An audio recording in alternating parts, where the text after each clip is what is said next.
Welcome to Plant Your Seed. I'm your host, Fred Ferris. On each episode, we share stories of how ordinary people have transformed their lives. Each story is compassionate, each story is authentic, and each story is a transformation. Here are the stories of the people who are changing our world by transitioning to a plant-based diet. Today on Plant Your Seed, joining us from New York City, aka the Big Apple, we have Jamie Logan. Jamie is a filmmaker, podcast host, and animal advocate who uses humor, health and fitness, public speaking, and social media to inspire others to cultivate change. Welcome, Jamie. Hi, Fred. Thanks so much for having me. Thanks for being here on Plant Your Seed. Let's start with your vegan journey. How and when did you transition to a plant-based diet? Yes. So this was the best day of my life, of course. No, I'm kidding. It was definitely a process for me. I was about 13 years old when I first saw a glimpse of the ugly truth. And it was the first time I ever even thought about how animals got to our plates. Being raised in New York City, there are not a lot of farms around here, let alone farm animals. So the only time I was ever seeing chicken, cows, turkeys, pigs was when they were dead on my plate. Frankly. When I was 13, I was in Indiana visiting my grandparents, and out there are a lot of livestock trucks that are headed to slaughter. And I was sitting in the car, and I had my dog in my lap, and it was a really, really hot summer day. It must have been like 100 degrees outside. And I looked up, and out the window, there was one of those livestock trucks filled with pigs in there, and the pigs were just sticking their little snouts out the window. They did not look comfortable. They were probably, barely surviving, in there in these metal trucks. And I couldn't get it off my mind. It was just something that always stuck with me. And that night, my grandparents were having pork chops for dinner. And ever since then, I was like, oh my God, I'm not eating that. I'm not eating pig. That was started. And then throughout high school, I would go on and off, vegetarian and not vegetarian. But it wasn't until I got to college that I saw Dominion on YouTube. It's a free video on YouTube. And I was like, I'm going vegetarian. That's it. And so that's, I want to say, really where my vegan journey started. It was something that I started to feel a lot more confident about. In high school, I was a little nervous socially, like I didn't want to stir the pot. I didn't really understand much about the industries other than like I didn't like what I saw with the livestock truck.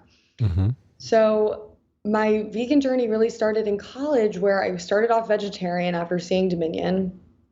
And then I did Veganuary. If you guys aren't familiar with Veganuary, it's basically January 1st, you pledge for a month, you're going to go vegan. And within that month, Veganuary, the challenge, sent me all this information. And I have been vegan ever since. So it's been about 4.5 years since I made that decision to stop consuming animals and their secretions. And I've never felt better since. That moment that you were in Indiana changed everything in your life. What do you think about when you look back on that moment? Oh my God. Yeah, that moment, it made me reconsider everything. It was like it made me reconsider everything I thought I knew. And I had never before that even thought about where my food came from. I didn't actually see my food as an animal. So in that moment, I remember just thinking like what the difference was between my dog and the pigs on that truck. That was really, I think, what was going through my mind. But it was an uncomfortable moment. And I think that's often a lot of times what we see with non-vegans is when they are presented with some of this information, they get defensive because it makes them feel guilty. They may not be ready to look inward and realize the harm that they are causing. And I think that's kind of where I was at. But it was definitely something that planted a seed, pun intended, for me, yeah. Do you think that one of the issues that people have when they become uncomfortable is that they realize that they are not living their values? Absolutely. Absolutely. That's what it was for me. It was knowing that I was an animal lover my whole life. My dog was my baby, still is Mm-hmm. my baby. I love her so much. And it was recognizing that my actions were not aligning with my values and my beliefs. And so it took me years to like actually make that change and realize that going vegan was something that could help to align that. I think being young and just kind of being naive and not really knowing a lot of other vegans or even vegetarians at that point in my life, I didn't know that it was possible to be super healthy and feel good and eat well and not sacrifice flavors. Especially nowadays in 2022, it's even more delicious, with all the new cheeses and fake meats that they have. You're really not sacrificing anything. But as a little, teenager, you're just trying to figure yourself out Mm-hmm. on the world and realize and it's really hard to realize that, oh my God, I've been lied to my whole life, that adults that told me, oh, you need milk for strong bones, and oh, meat helps you build muscle. And it's like, oh, it was a lot to process, I think, for me at that time. When we go back to that moment that you were 13 and you're driving down the highway, can you take us back to that? Yeah, sure. I remember just sitting in the car and my dog was on my lap. I have two younger brothers, so they were also in the car, and my grandparents were there. And I remember asking my grandpa, I was like, where are they going? What are they doing in there? Mm. And he was like, oh, they're going to sleep they're going to, I think he actually joked around. I think he was like, oh, they're going to sleepaway camp or something. Mm. I was like, that's not really that funny. I don't like that. And I got this really weird feeling. And I remember it just bothered me so much. But it was so interesting to see how my grandparents and even my brothers, nobody wanted to actually go there with me. Mm-hmm. I wanted to, the answer that I wanted was that they were going to a sanctuary or wherever and they were going to live out their lives. That was like the answer that I was kind of hoping for. That was the lies that I told myself all these years. But deep down, I knew that wasn't true. Yeah, that was really hard. And then to see their body parts on our dinner plates that night, it was almost like crazy that that happened. It was like kind of, I don't know if it was coincidental or what, but it was. I did not like that, and I didn't eat it. That's for sure. When you think about your life and how it's changed from that moment, if you didn't go visit your grandparents and all that had to happen in order for you to be here right now, how does that affect you? It's hard to say because I don't know if it was that one thing that woke me up or if it was a lot of different visuals, whether it was seeing some documentaries Right, or but that started the ball rolling. it That did. started your mind thinking. Yeah, it did because I remember actually, I think a few weeks later, I went to look up, like, do animals feel pain when they're killed? How do they kill animals for bacon or for food?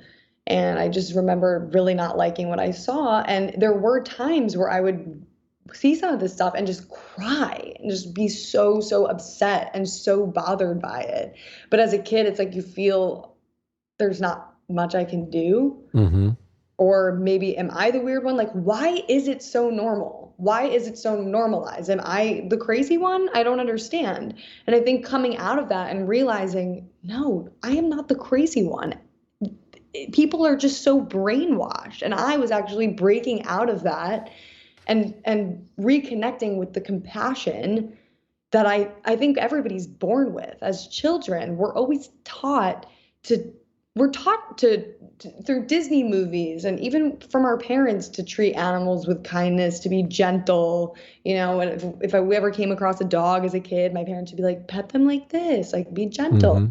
I would never take a knife to another living being's throat, and it was just so normalized that, oh, it appears on my plate now. Like I just never made that connection, I guess.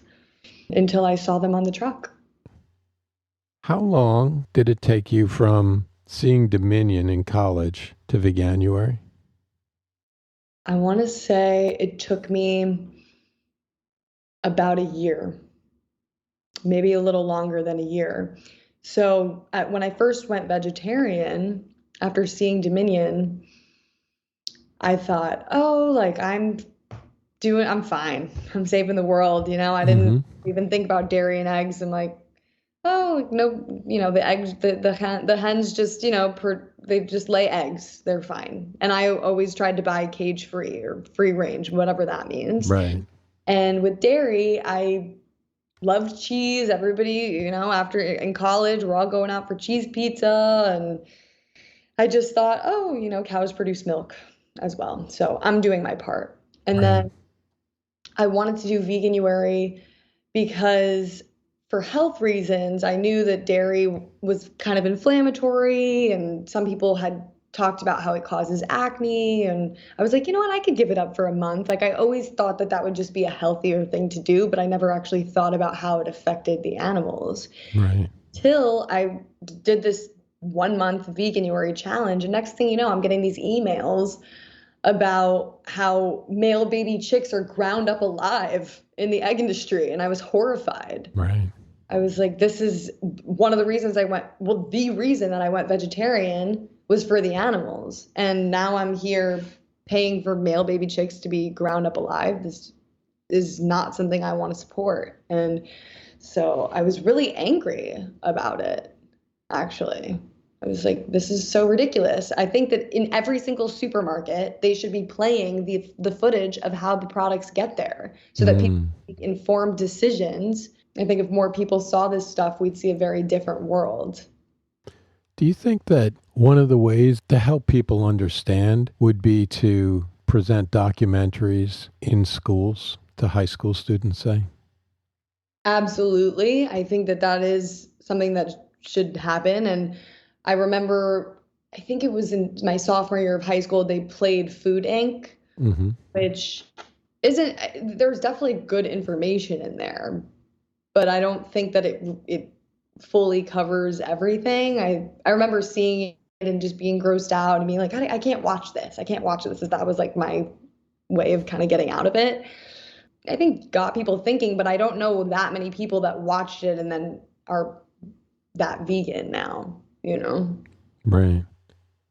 I think it's multiple. You got to be hit in multiple ways over and over again because we live in a society where it's just so normalized to eat the animals everywhere you go. Every advertisement you see, it's this deep conditioning, and you have to break out of that. I don't think one documentary can necessarily do that. Dominion was something for me that hit me hard, but then it was also seeing the post from Veganuary. It was looking at my cousin, who I want to actually mention and talk about in this podcast, would share some videos on her social media, and I was like pretty terrified from those posts. So that was something that also got to me. And then also it was seeing some of these like health influencers and fitness people that would make all these delicious plant-based recipes, and I was like, oh, that looks kind of good. How did you get into being an activist? Basically, I went from being vegetarian, finally went vegan, and I was one of those vegans at first. This is going to be hard to believe. If you know me, if you're listening to this, I was one of those vegans that was so quiet about it that nobody actually knew that I was vegan. For the first 6 months of being vegan, I don't think I ever spoke about it. I didn't make a fuss. If I even went to family gatherings or friends' places and there weren't options, I just wouldn't eat. Wasn't even a conversation. And I think part of it was because I didn't feel comfortable enough and confident enough that I knew all the facts to have a discussion with somebody else about it. Like, sure, I could say, okay, this is what happens to chicks in the egg industry. This is what happens to veal calves in the dairy industry and mother cows as well. But as soon as somebody started asking me questions about it, I would like shut down. So I was very, very quiet about it. And even growing up, I was always one of those people that was kind of go with the flow. I didn't want to cause any issues. I was a party girl in high school and college. I was that girl that everybody came to for all the parties. And it's so crazy to think because I'm just so not like that anymore. And veganism really took me out of that like self-centered mindset kind of thing. And so I think, back to your question, how did I become an activist? I started talking to my cousin, who's actually I think we're 20 years apart. She's a lot older than me. So I knew that she lived out in California. We weren't really close when I was growing up, but she found out that I was vegan, and she had been vegan for 8+ years at that point already. And she reached out to me and we started talking, and she was like that one person in my life that kind of got me and that kind of understood what I was going through. And when I would call her up crying and be like, oh my God, like I just saw this video, she would just kind of calm me down and also teach me how to respond to people. Like if I had posted something on social media, and people would come at me, she would teach me how to respond effectively. So I went out to visit my cousin in San Francisco about 6 months into being vegan. And she had introduced me to something called AV, Anonymous for the Voiceless. That is basically we go into public places with TV screens and we show people footage of what happens in the animal agriculture industries. So I told her, I was like, I could hold the footage, but I don't know if I could talk to passerbyers about this. Like, I don't really know what to say. Like, I don't know how to explain it. Right. And she's like, just stand in the cube, stand with the TV screen and just listen. And I would just remember standing there, and it was that moment where I felt so empowered because I felt that I was actually doing something to help educate people and to help make change to something so horrific, the animal agriculture industry, something that I hated so much but was so afraid to speak up about. And it was like that first moment of, oh my God, like I'm going to change the world. And little did I know, very far from the truth, it doesn't happen overnight. But I stood in the cube and I listened to her conversations, and I literally watched before my eyes how she was changing people's lives. And her and her husband were doing these cubes every weekend. And she was standing there, and this one woman walked by and she was like, Alex? And my cousin was like, oh, hi. Like, and obviously my cousin speaks to so many people about it. She didn't remember the woman, but the woman says, I remember you. She was like, I just want you to know I've been vegan for about 8 months since the last time we spoke. And to me, I was like, oh my gosh, like she's really having an impact on people, that's incredible, not only for the animals, but also for these people and their healths and their lives, Right. We added an additional 10 years to this woman's life. So that was the introduction to activism for me. And when I left California, when I left San Fran, I flew back home to New York and I looked up all the activism that was going on in the area. So I went on Facebook, I was like, AV New York. And then so I started going to the cubes in New York. Then that led me to the vigils, the slaughterhouse vigils in New Jersey. Then I started into the fur protest demos. And next thing I know, I'm like immersed into the world of activism. And I have so many friends, so many supporters that are also vegan, that also get it. And that was a game changer for me. You mentioned family gatherings, that you were uncomfortable at family gatherings. What did you struggle with most? Oh my gosh. I feel like as a vegan, the attention is always all on you. Everybody was asking me a million questions. People were always worried about what I would eat and about my protein, about my iron. I'm like, since when did you guys become nutritionists? Why do you care about this? Like, it's really not that big of a deal. I'm fine. I'm fine. I didn't like that because at the time I didn't know how to answer them, in a way that was effective. And it just got me mad because at the end of the day, I was vegan for the animals. And it just would always lead to like a negative conversation. But I think what I really hated about it the most was just like seeing the body parts all over the table. And it was Right. like we'd be at Thanksgiving, everybody would be talking about love and peace and happy times and being thankful. And I'm like, there's a dead bird on the table that was tortured its entire life. Like, can't we give thanks without this thing here? Mm. And it actually came to a point where I stopped going. I don't go to any family gatherings if there's animal products there. That might be a little controversial, I understand, but I'm not pleasant to be around, and it makes me very upset. I remember the last Thanksgiving I went to, I had gone to a turkey slaughterhouse that morning, and I went to the Thanksgiving at my family's house that night, and it was just, I couldn't handle I just started crying. I was like, I can't do this. Like the whole smell, I was nauseous. I was like, this is not something that's going to bring them towards want to be vegan. Like I'm not being positive, even though, if you can be positive and you can show people, oh my God, I can have all these delicious options and talk to them about how healthy it is and how beneficial it is, like good for you. I just like, after going to the slaughterhouses, it was really messing with me. It was almost like a form of protest in a way when I stopped going to my family gatherings, because I was like, oh, maybe if they, think, why isn't she there? If I wouldn't go if a dog was chopped up on the table. I wouldn't go if a cat was chopped up on the table. I'm not going to go if a turkey or a pig or a cow is chopped up on the table either. To me, it's violent, it's oppressive, it's not something I want to sit down, condone, and support. I was like, I'm preaching, let's leave animals alone. We shouldn't harm them. And then I'm sitting down at a table where they're being served. It just stopped aligning with me. How do you keep going? I mean, does it ever feel like you're banging your head against a wall? Oh my gosh, all the time. But I keep the animals in mind. And I also give myself breaks where I need to. So being somebody that's so immersed in activism and being somebody that has taken animals out of slaughterhouses, that conducts demos, I edit slaughter footage all day long for my job. It really does take a toll on me. And it's the first thing I think about when I wake up. It is the last thing I think about before I go to bed. It is just on my mind all the time. Mm-hmm.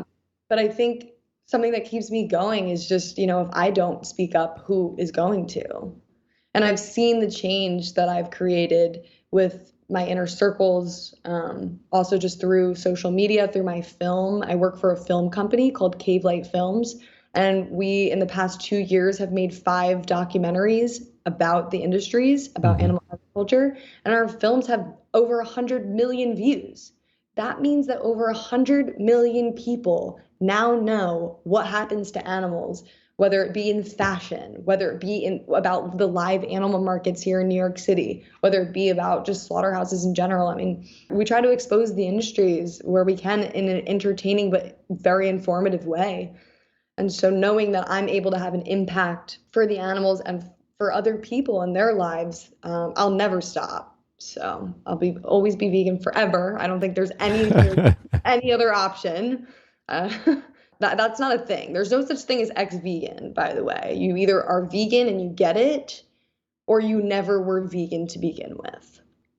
What is it about activism that is so empowering for you? And why do you enjoy it so much?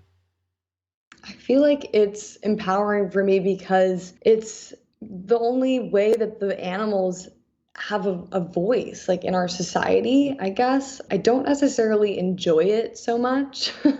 It's actually very scary. And I always try to say to myself, speak up even when your voice shakes, because that's when you know you're making the change, when something's uncomfortable. It is empowering because I feel like I've woken up from this unconscious, mindless consumption mindset, if that makes sense. I was consuming mindlessly before, and being an activist, it's like I'm taking that power back. And it's almost my way of like saying I'm sorry for all of the years that I tortured animals and contributed to their suffering. I kind of, I guess, think of it that way. What is it about animals that makes you so passionate? I think the fact that animals are so vulnerable and that they're so innocent And especially farm animals, they're just so sweet, and they did absolutely nothing to deserve the positions that they're in, you know? And so it makes me so passionate to speak up for them, because people just see them as inanimate objects. No idea that these animals are just like our companion animals. They're so intelligent and sentient. They feel pain. They want to be loved. I think the first time that I really saw that was one of the first vigils that I went to at a slaughterhouse. And there was a truck full of the animals waiting to go inside. And this little cow just put his head to the inside of the truck, and I put my hand on his head and just started petting him slowly and very softly. And it was like the first moment of kindness that this like gentle creature had ever experienced. And it was just very powerful, because it was that moment where I said to myself, I will never stop speaking up for you. And it's like, until you see these animals like moments before they're killed, you look into their eyes, and it's just, you question everything. You're like, how can we do this to them? Right. How is this happening? It's happening at such a large scale. I mean, this is only like one slaughterhouse that I'm at. Imagine, I mean, we're killing billions a year. It's like almost, you can't even comprehend it. It's like hard for me to process. It becomes overwhelming if I start actually trying to break it down and think about it. But I think, yeah, just knowing that they are so weak and vulnerable, and yet you're so ignored in our society. Sounds like you really like exposing the truth. Absolutely. Yeah. I think with anything, I'm pretty ruthless. I am. I do. I mean, this is the truth, you know. It's the thing about veganism is it's like I don't even have to fabricate the information. I don't have to make anything up. It's like, here's the science, here's the facts, and it's insane as is. You know what I mean?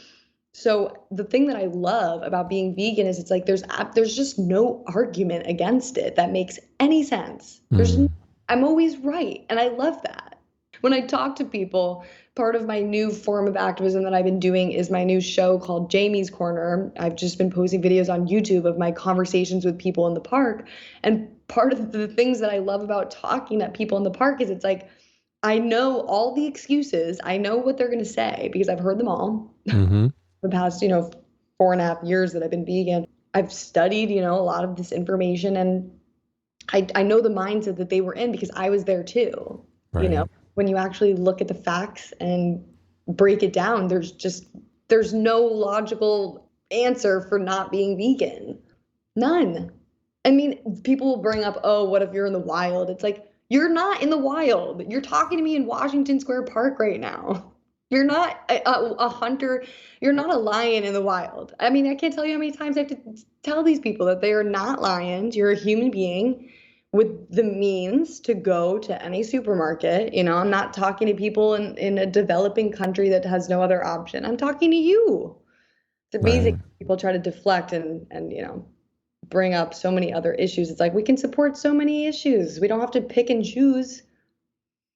Now, in 2021, you participated in a vegan lingerie protest in New York. Where did you get the courage to basically take your clothes off for the animals?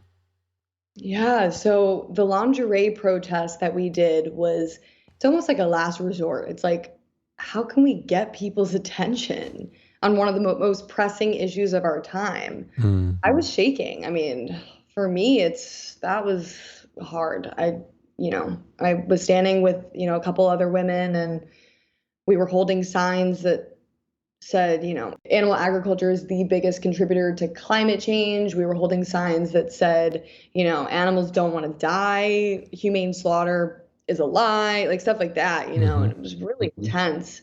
But again, I just put my discomfort aside and looked at the bigger picture. And if that is something that is going to get somebody to look at this information, and if that's something that's going to plant a seed, then hell yeah, I'll do that.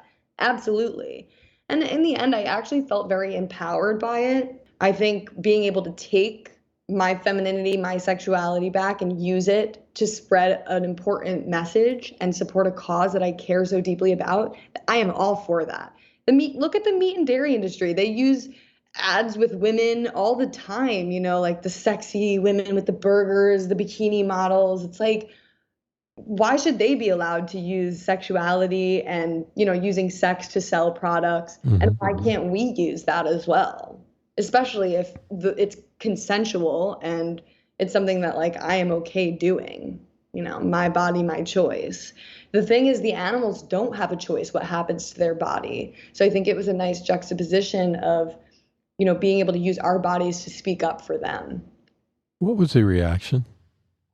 It was overwhelmingly positive. And I was so nervous, because you're in this very vulnerable state. And normally it's hard to say what the reactions are. On social media, I get a mix. It's like some people hate me, some people love me. The vegans love me, but the non-vegans hate me, I was actually very surprised with the lingerie stuff. It was like people were so drawn to us. And I think the fact that we were willing to be so vulnerable with our own bodies actually made people realize, oh my God, they care so much about this issue, so much about this cause. Like, what should I know? Like, why is this issue so important to them?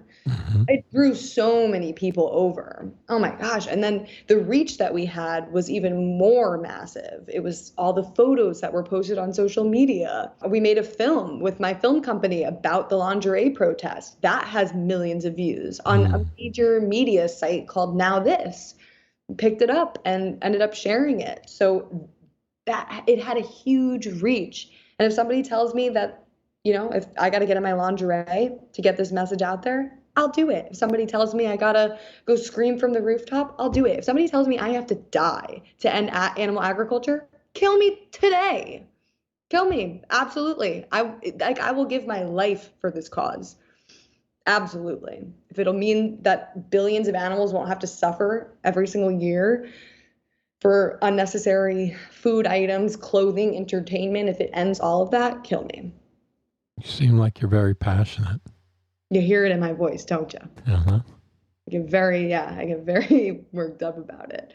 I'm very protective over them. It's almost like I feel like I'm standing up to like a bully in school, protecting like a little kid, It's amazing how people just don't get that. Like if you replace the word vegan with just be kind to animals, you realize how ridiculous, who could hate somebody that just wants to be kind to animals? Right. I mean, some of the comments and we see just on the threads of some of our videos that went viral, it's really scary. It's really scary because I think back to when I was not vegan. It's not really something I ever tried to argue. Right. It was just kind of something that I was never informed about or aware of. But back when I was in high school, social media and TikTok wasn't really a thing. I think we had Snapchat and Instagram started becoming popular, but it wasn't used really that much. So I wonder how I would have reacted when I saw it, but I don't know. Whenever I saw animal abuse, I just made me cry, not like get angry and be like, you vegans. Like, you vegans don't get enough protein. Right, exactly. I was in the park asking somebody the other day, I'm like, do you think it's possible to survive, and thrive on a plant-based diet? And they said no. And I'm like, then how am I still alive? Like, where's your scientific evidence? I'm literally standing right here before you, alive, talking to you, and you're saying you can't even live off of a plant-based diet. So it's just not even smart. It's just not smart. Do you think that they say that because they're so afraid of change? Yeah, I think change is uncomfortable, but that's the only way that you can grow. It's like once you learn new information about anything, whether it's any social justice kind of movement, if you learn new information, you should try and change your ways. I mean, we're all people that should always be striving to grow. Being vegan, it doesn't end here for me. It's like the beginning. I think being vegan is the moral baseline. Just like I wouldn't walk down the street and kick a dog in the face. I'm not going to kill a cow. I'm not going to slit a pig's throat. It's like the moral baseline. And then the next step is getting active. The next step is going to protests and changing legislation and creating content and videos that help wake other people up. Like that is something that is, doing something. I think just by not eating them is like moral baseline. Somebody asked me the other day, he's like, as a vegan, do you talk down to people that aren't vegan? And I look at him, I go, absolutely. What do you mean? I mean, in essence, I am joking. Like, I don't stand there and like scream in people's faces all the time. But it is something that it's like, if I present you with the information and you still choose to eat animals, it is kind of odd to me. Right. And that's why I have a hard time with my family, honestly. It's divided me from a lot of people. Have you learned anything from that experience? Yeah, I think, in the beginning, I was super quiet about it. And then I became an activist and I wanted to just like change the world. And I thought by sharing the information, I thought by writing, not your mom, not your milk on all of our milk cartons in the house and berating my brothers and my parents about it, I thought that would change them. But I think what I've learned is that people do have to come to it themselves, and people like to hear themselves talk, and I could be part of the process in waking them up, but I can't stand there and force feed people. Even with my boyfriend, like when I first met him, he wasn't vegan. And I think if I stood there and pouted and stomped my feet, he would have resented me in the end. I presented him with information, took him to sanctuaries. He even came to a slaughterhouse with me. And I think ultimately people will change once they learn everything. I think there's just a big wall that's up and we can be part of breaking it down, but that is kind of what I've learned, is that you can only do so much. What is one thing that's exciting you right now in your life? I think my Jamie's Corner show is something that's exciting me because it's adding humor and light into a very dark world that I found myself in. I became this like super involved activist that just didn't leave a lot of time for myself. And as I said, the first thing I think about is animal agriculture. The last thing I think about before I go to bed is animal agriculture. And it's just like, it became this really dark world where I'm like, I don't think I can handle this world. Dark thoughts were going through my mind. And I was doing everything I could to try and wake people up and make change, but I wasn't seeing it happening fast enough. And so I think doing this Jamie's Corner thing, I'm kind of getting back to who I am at my core, which is I like jokes. I like to be funny and humorous and not so serious all the time. I don't want to like be pouring blood on people. Like I want to just be my normal self, like who I am. And something that's exciting me is the Jamie's Corner show, because it's like I finally feel like I found a way to still be myself, but also do good for the world and get the information out there. Is there a book or a documentary that you recommend to someone who is transitioning to a plant-based diet? Yeah, I would really recommend Game Changers. For a lot of people, I've found that that's made a big difference. I always recommend it to people because it talks a lot about how plant-based diets have benefited people from their athletic performance to their overall health. And it just gives, without pushing too much on them, it just gives them it just gives them a baseline of, oh, wow, you can be healthy and you can be vegan. So most people just don't even know that. So I always I think that's a good one to start with. And then Cowspiracy is another one that talks about the environment. I was shocked by that documentary. I think it was very, very well done. And then I would recommend either Earthlings or Dominion. I think seeing what happens to the animals is what's gonna keep somebody vegan, as opposed to just being plant-based and on that diet. And if you'd like to see something that I was in that I think has been pretty effective in waking people up, it's a documentary called The Save Movement. And it was done by Cave Light Films, and it has over 20 million views. It was a documentary that went worldwide. It's a short documentary, so it's only about 12 minutes, I want to say. And it just documented an interaction that me and another activist had with a farmer outside of a slaughterhouse. And the way that Cave Light Films produced it and edited it together, it was so beautifully shot, but also just so chilling, horrifyingly chilling. And it really puts you in the place of being there. And I just think it does a good job at showing people the truth, but also keeping people entertained at the same time. Now, finally, can you give me one word to describe how you felt before you became vegan and one word to describe how you feel now that you are vegan? Sure. I think before going vegan, I think the word I would give myself is unconscious. I think I was just very in my own world. I just was kind of a little self-centered, honestly. Everything was about me and what I was doing that night, and that's kind of all I cared about. And then after going vegan, I really came outside myself and I started looking at how my actions affect others just across the board. So I guess the word that I would give myself as a vegan is empathetic. I think as vegans, we're very empathetic. We feel so much for others. We're able to put ourselves in the position of others. And before I do something, I ask myself, how would I feel if that happened to me? And we're not perfect, okay? Like by any means, but I think after going vegan, I'm just in that process of always learning and just being more open-minded than I ever was. It's such a pleasure speaking with you. Thank you so much for taking the time. What's the best way for people to follow you on Instagram, the web, and social media in general? Absolutely. I'm so happy to speak with you as well. This was awesome. I hope that this was helpful to your listeners, and hopefully my story can inspire others to take the leap, go plant-based. But if you're plant-based, if you're already vegan, get active and get involved in activism. So you can find me. My Instagram is at JayloKurtz, JayloKurtz. And if you wanted to check out my new show, it's Jamie's Corner.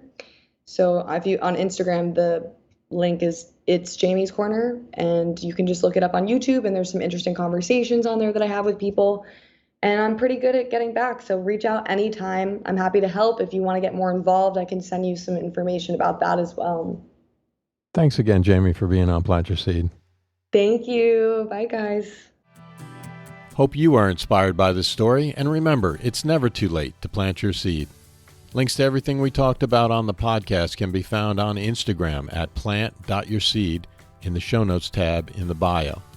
If you enjoyed the show, remember to leave us a review, and until next time, thank you for listening.